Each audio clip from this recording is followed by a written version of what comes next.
ये है आरजे कार्तिक की 1 मिनट स्टोरी। ये कहानी एक राजा की जो निसंतान था, जिसे पुत्र प्राप्ति नहीं हो रही थी।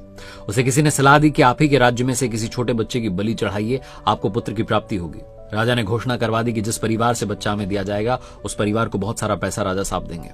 एक परिवार ने अपने सबसे छोटे बच्चे को भेज दिया कि हमारे किसी काम का नहीं है।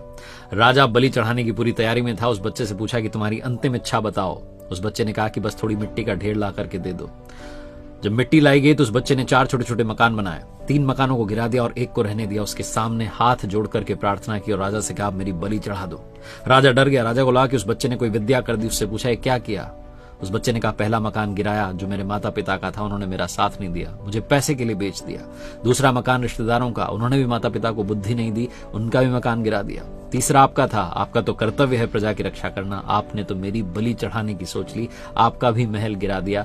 चौथा मेरे परमात्मा का मंदिर है, उनके सामने हाथ जोड़कर कह दिया है कि अब सब आप देख लेना। राजा की आंखें खुल गई। उसे समझ आ गया कि कहीं ऐसा ना हो कि बलि देने के बाद भी पुत्र प्राप्ति ना हो। इसलिए राजा ने उस बच्चे को ही अपना बेटा मान लिया और उत्तराधिकारी घोषित कर दिया। कहानी का सार बस ये कहता है कि उनकी शरण में चले जाओ, जिनकी शरण में जाने पर कभी कोई आपका बुरा नहीं कर सकता।